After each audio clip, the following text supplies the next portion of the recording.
السلام عليكم طلاب تالتة اعدادي، اهلا بيكم. باذن الله هنبتدي في الفيديو ده نشرح كل جزئيه خاصه بالعربي. تمام، هنبدا باول جزئيه معانا وهي النحو. تمام، هو مديني دلوقتي قطعه وبيقول لي اعربها. تمام، طبعا هو مش هقول لك اعرب القطعه كلها، هو هيبقى طالب منك 4 كلمات او 5 كلمات بالكتير ويقول لك اعربهم، انما احنا هنعرب القطعه كلها عشان نفهم ازاي نحل. هنبدأ بأول حاجة، هو مديهالي بيقول لي يا شباب العلم. يا دي ايه؟ أنا بنده صح؟ يبقى يا دي أداة نداء. طيب شباب، يا شباب أنا بنده على مين؟ بنده على الشباب، يبقى الشباب دول هي الايه؟ هي المنادى، يبقى الشباب منادى. طيب نوعه، ببص على الكلمة اللي بعده وأعرف منها نوعه. العلم دي هتبقى ايه؟ العلم دي هتبقى مضاف إليه. طب منين عرفت ان كلمة العلم دي مضاف اليه؟ لو حطيت بين الكلمتين كلمة بتاع ونفعت يبقى على طول تعرف ان العلم دي مضاف اليه. شباب بتاع العلم، الشباب بتاعت العلم نفعت، الجملة نفعت يبقى العلم دي مضاف اليه، ودي قاعدة المضاف اليه. اكتب معايا كده واكتب معايا كده يا باشمهندس على جنب ان قاعدة المضاف اليه ان انا بضيف كلمة بتاع بين الكلمتين، لو الجملة نفعت يبقى على طول تعرف ان الكلمة اللي بعد بتاع دي مضاف اليه. وشكرا. هنا انا ضفت كلمة بتاع، شباب بتاعت العلم، نفعت يبقى العلم دي مضاف اليه. شكرا. طيب يبقى هنا المنادى ده نوعه ايه؟ المنادى ده على طول هيبقى نوعه منادى مضاف عشان اللي بعده مضاف اليه. طيب انا لحد هنا لقيت اي فعل؟ ما لقيتش اي فعل، يبقى دي الجملة ايه؟ الجملة دي اسمية. طالما الجملة دي اسمية بقى لازم يبقى فيها مبتدأ وخبر. ايوه بالظبط كده، مبتدأ وخبر. يبقى انتم، هتبقى انتم دي ضمير ايه؟ ضمير مبني في محل رفع مبتدأ، يبقى انتم دي مبتدأ. طيب الامل على طول مش ده مبتدأ؟ يبقى امل دي الخبر بتاعها. يبقى لو سألني على اعراب الامل يبقى على طول انتم مبتدا والامل خبر. طبعا الخبر نفس اعراب المبتدا، مبتدا مرفوع علامه رفعه الضمه، يبقى الامل برضو خبر مرفوع وعلامه رفعه الضمه الظاهره. في على طول في دي حرف جر. طب غد اللي بعد حرف الجر اسم مجرور وعلامه جره الكسره. مشرق، نيجي بقى بعد كده على كلمه مشرق بقى دي اعرابها ايه دلوقتي؟ مش دي نكره؟ الكلمه اللي قبلها نكره ودي نكرة زائد نكرة، يبقى على طول دي تبقى نعت، يبقى المشرق دي نعت. طيب انا مش عارف القاعدة دي، مش عارف اصلا يعني ايه نكرة ويعني ايه معرفة وحكاية على الله خالص. اقول لك يا سيدي، لو انت حطيت لي كلمة غد ألف ولام وحطيت لي كلمة مشرق ألف ولام ونفعت تبقى كلمة مشرق دي نعت. في الغد المشرق نفعت، طالما نفعت يبقى على طول مشرق دي تتعرب نعت. طب ليه ما قلتش مضاف اليه؟ في حرف جر وغد اسم مجرور تبقى اللي بعدهم مضاف اليه. لا، جرب كده تحط كلمة بتاع، القاعدة بتاعت المضاف اليه. غد بتاع مشرق نفعت؟ لا مش نفعت، مش راكبة، يبقى مش هتنفع تبقى مضاف اليه. امال ايه؟ نعت. هنيجي بعد كده بداية جملة جديدة. فبكم جار ومجرور، أنا عارف على طول طالما جار ومجرور والكلمة دي كلمة الأمم في أول الجملة يبقى على طول هتكون مبتدأ بعد الجار والمجرور في أول الجملة، تبقى على طول دي مبتدأ مرفوع وعلامة رفعه الضمة. يبقى المبتدأ مبتدأ، يبقى الأمم مبتدأ مرفوع وعلامة رفعه الضمة. بعد كده تتقدم ده فعل ومش جاي قدامه أي أداة من أدوات النصب، ولا لم ولا لن ولا الكلام ده كله، ولا جاي قدامه اي اداه من اداه الجازم، تبقى مبتدا مرفوع. المبتدا بيبقى مرفوع بايه؟ مرفوع بالضم، يبقى مبتدا مرفوع علامه رفعه الضمه. ونفس الكلام ترتقي فعل مضارع مرفوع وعلامه رفعه الضمه.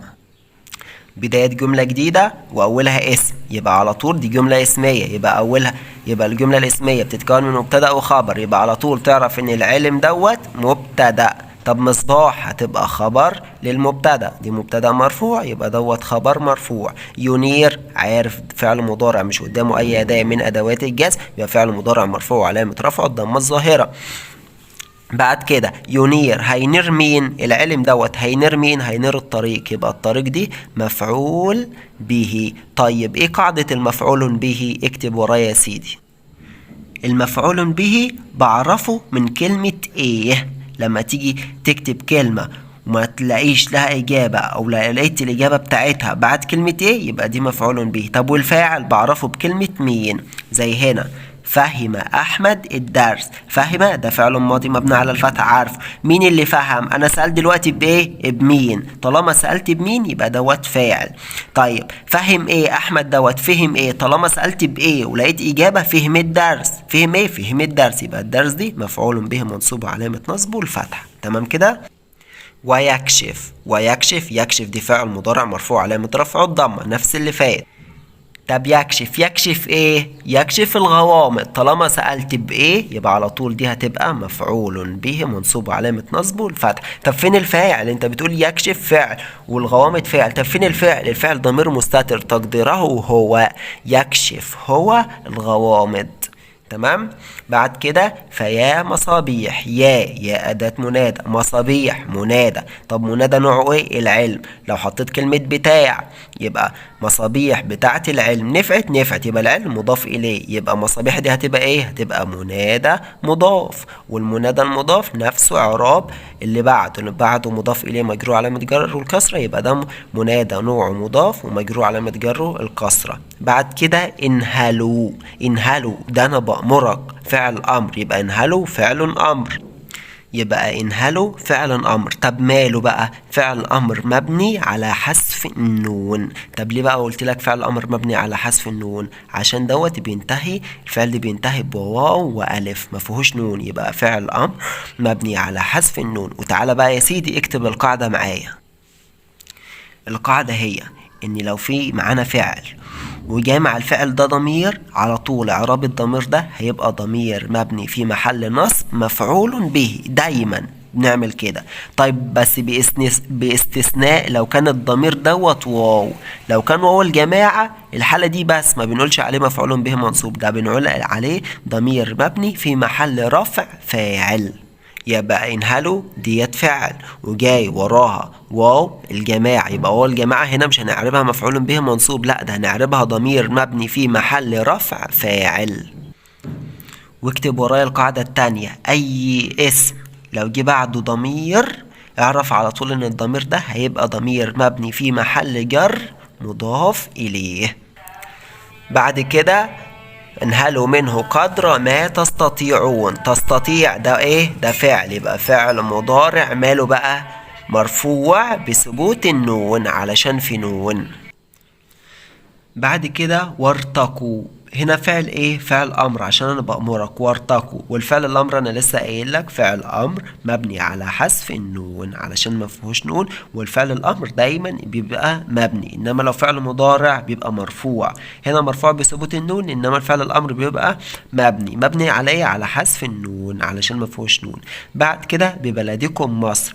باء حرف جر، بلد اسم مجرور. هنا ميم، الميم دي ضمير، وضمير ماسك في مين؟ في اسم، ما هي بلد يعني اسم، يبقى اسم زائد ضمير. انا قايل لك اي اسم زائد ضمير يبقى الضمير دوت هيتعرب بايه؟ ضمير مبني في محل جر مضاف اليه. شكرا. بعد كده كلمة مصر. مصر هنا بقى هتتعرب بايه؟ انت لو دلوقتي ما كنتش عارف دي كنت هتقول على مصر مضاف اليه، انما مش هينفع. انا قلت لك قاعدة المضاف اليه ان احنا بنضيف كلمة بتاع. ببلدكم بتاع مصر هتنفع؟ مش هتنفع. طالما ما نفعتش يبقى مش هتنفع تبقى مضاف اليه، وانا عارف اصلا ان هنا مضاف اليه، يبقى مستحيل اتنين مضاف اليه يجوا ورا بعض. طب مصر بقى هتتعرب ايه؟ هتتعرب بدل.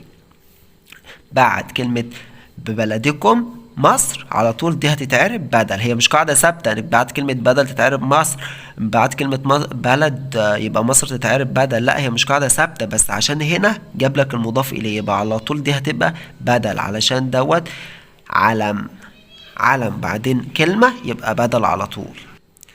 بعد كده فنعمة على طول ده يبقى اسلوب ايه؟ مدح. نعمة وحبذا اسلوب مدح، انما بئس ولا حبذا يبقى دول اسلوب ذم. يبقى هنا نعمة اسلوب مدح. بعد كده صفة. طالما بعد كلمة نعمة هنا حذف الفاعل، وطالما بعد كلمة نعمة او بئس جاي كلمة منونة يبقى على طول تتعرب تمييز. وشكرا، يبقى صفة دي تمييز. طيب بعد كلمة صفة العلم دي اللي مالها؟ هو هنا بيمدح مين؟ نعمة صفة العلم، يبقى هنا بيمدح العلم، يبقى على طول دي مبتدأ مؤخر. دي المخصوص بالمدح، والمخصوص بالمدح دايما بيتعرب مبتدأ مؤخر. بعد كده وبئس صفة الجهل والخمول. بئس ده أسلوب ذم صفة منونة، كلمة بعد بئس وشايل الفاعل وكلمة بعد بئس منونة، يبقى على طول هتتعرب تمييز. بعد كده الجهل، دي الكلمة اللي هو بيذم فيها، دي الكلمة نفسها، طالما الكلمة نفسها يبقى دي مبتدأ مؤخر أو خبر مقدم. بعد كده والخمول، الواو حرف عطف.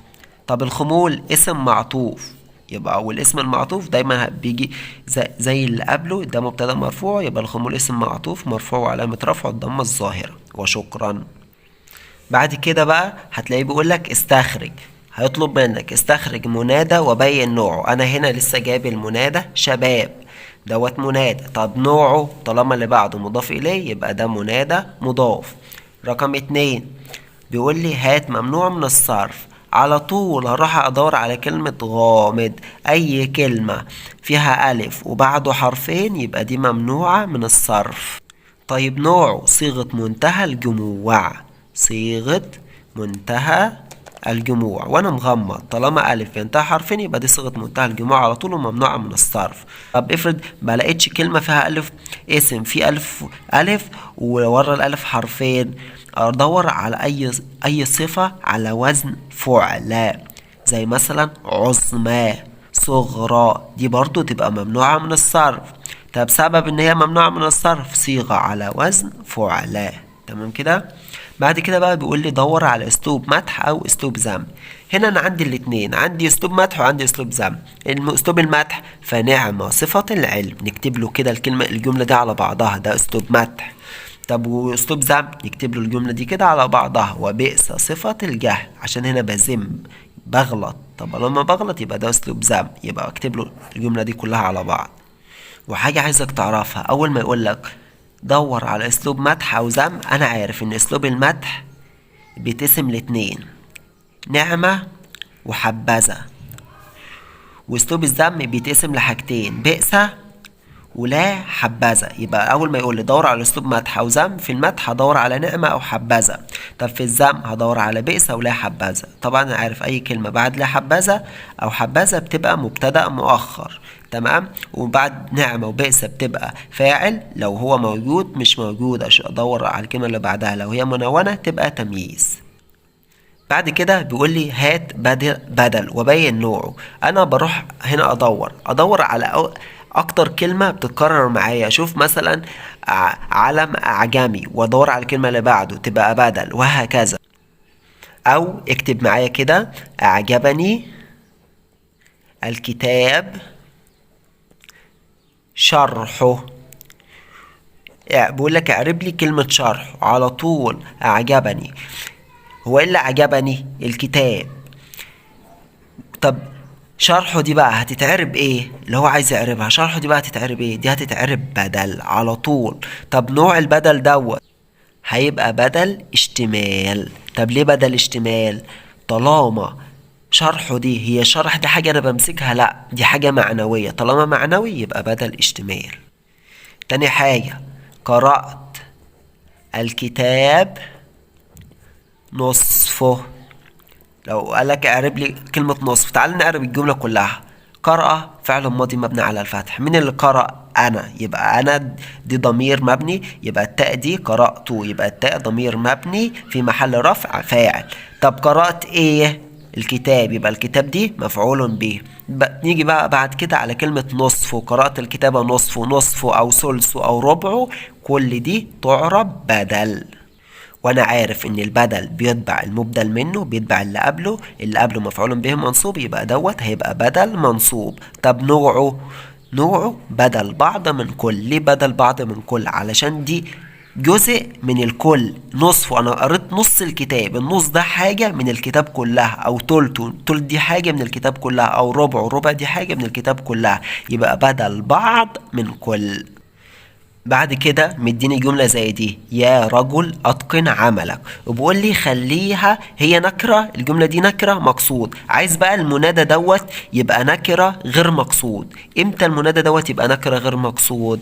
لو كلمة رجل دي بقت منونة، يبقى خليها كده يا رجلا اتقن عملك، يبقى شكرا دي كده بقت نكرة غير مقصودة. يبقى كده انا خلاص ما بقتش بقصد حد بالكلام ده، انا بقيت بقول في العموم لكل الرجالة يا رجل اتقن عملك، ما بقتش بقول حد بعينه، عشان كده بقت نكرة غير مقصودة. يبقى لما يديني نكرة مقصودة واللي يخليها غير مقصودة انا هخلي له المنادى دوت احط له عليه تنوين.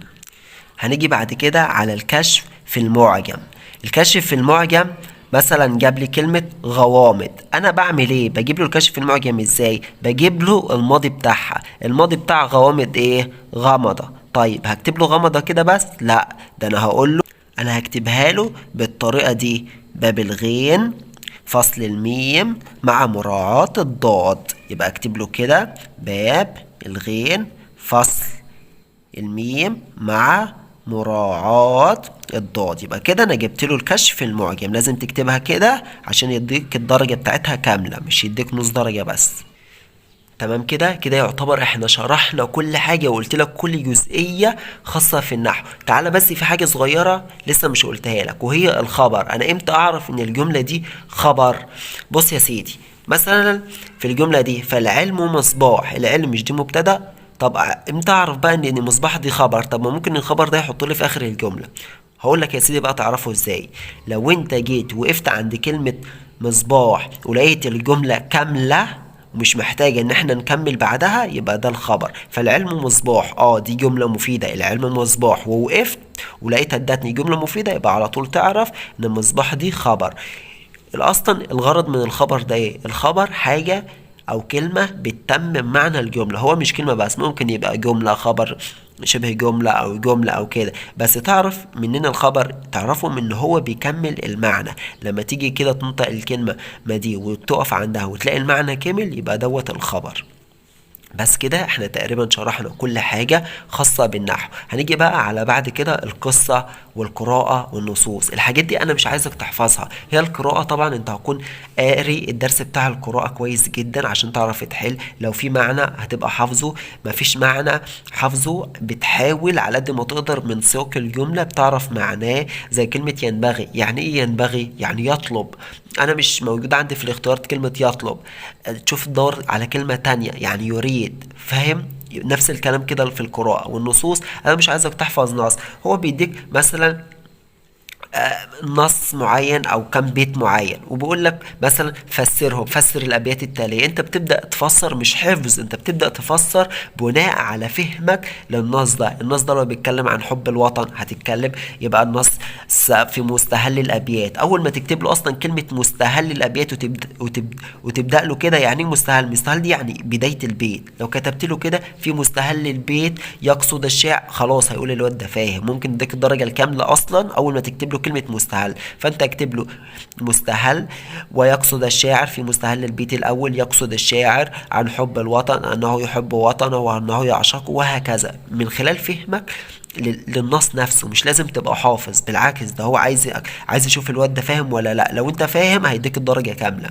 نيجي بعد كده على سؤال القصة. القصة أنا عايزك تمسك القصة تقرا. لو أنت عندك 6 شباتر 4 شباتر 5 فصول تقراهم، عايزك تمسكهم تقراهم كلهم مرة واحدة كده كأنهم قصة، كأنك بتحكي لحد قصة وبتقراهم.